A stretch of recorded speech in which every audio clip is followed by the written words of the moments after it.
បាទសួស្តីអ្នកនរគ្នាថ្ងៃនេះខ្ញុំនឹងប្រាប់ពីការដែលតម្លើង driver សម្រាប់ print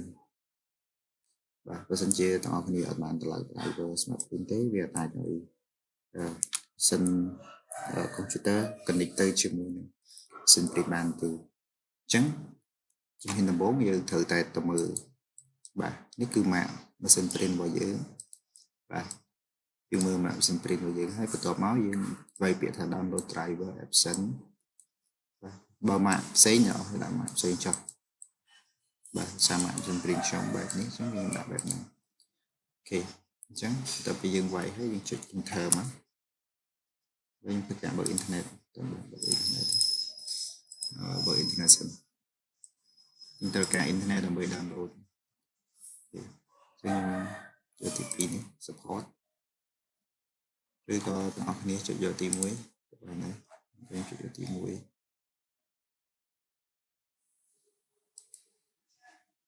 អូខេតមកឥឡូវនេះយើងរើស Windows និង Windows 10បងប្អូនគ្នារើស Windows 10មកភាសាខ្ញុំ Windows 11អញ្ចឹងដាក់ Windows 11ឥឡូវនេះទុកហ្នឹងហើយទៅមកបងប្អូនគ្នាទៅរកពាក្យថា driver printer driver អូខេចុចមកអូខេអញ្ចឹងចាំវាទៅដំណើរការ sorry ទៅមកកន្លែងនេះយើងចុចI agree ទៅបាទ software license agreement ចុចមកពាក្យ download ជាការស្រេច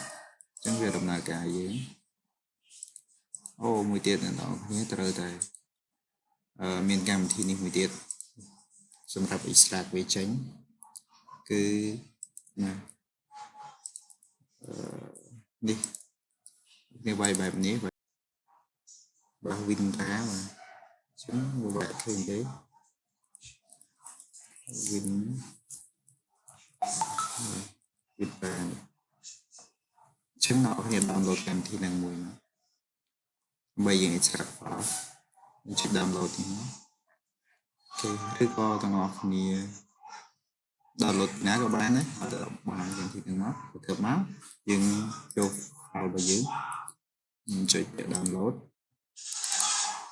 យើងទៅរកកម្មវិធីដែលយើង download គឺនេះ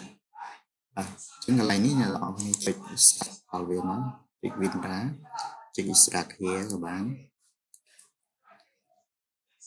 អញ្ចឹងយើងចុច yes yes all អូខេសារខ្ញុំធ្លាប់បាន extract មកអញ្ចឹងនេះលើវាទៅមកចុចលេខ64ទៅមកទៀតចុចពាក្យថា set up ហើយអ្នកនរគ្នាអូសទៅក្រោមទៅមើលពាក្យ set up 9ទៅមកយើងចុចបើកវាមកលើវាអូខេអញ្ចឹងនៅកន្លែងនេះយើងគ្រាន់តែចុចអូខេមក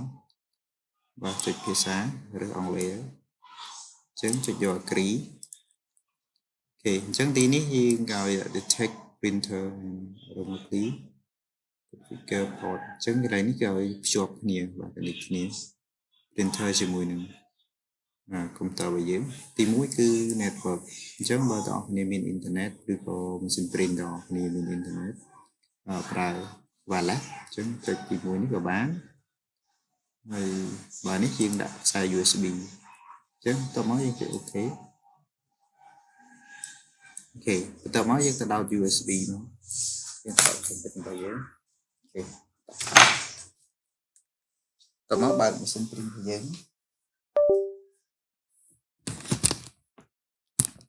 ហើយរងចាំមានតិចទៅ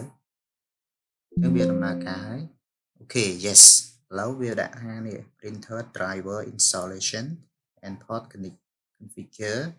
configuration was completed successfully បាទ success ហើយអញ្ចឹងយើងជោគជ័យហើយយើងអាច print បានបាទអូខេអញ្ចឹងខ្ញុំឧទាហរណ៍ print ឯកសារមួយសិនមើលតើខ្ញុំ print ហើយចេះ print រូបភាពនេះមួយអូខេចុច print យើងមើល driver របស់យើងបាទនេះ ready អញ្ចឹង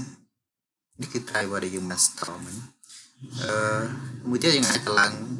wireless បានណាបើយើងចង់ដាក់ខ្សែយើងអាចដាក់ wireless បានខ្ញុំតេស្តមើលបាទអូខេនៅកន្លែងនេះគេសួរយើង នេះយើង continue វាមកឥឡូវវាឲ្យឆែកទឹកថ្នាំទៅអីវាណា you have not installed it continue សិនណាអូខេឥឡូវម៉ាស៊ីនយើងដើរហើយបាទខ្ញុំបានមានកាមេរ៉ាថតចឹងខ្ញុំអាចជិះចេញបានអូខេអរគុណច្រើនអាចព្រីតបានហើយយ៉ាងហ្នឹងកន្លែងឲ្យមើលទឹកថ្នាំអូខេអរគុណ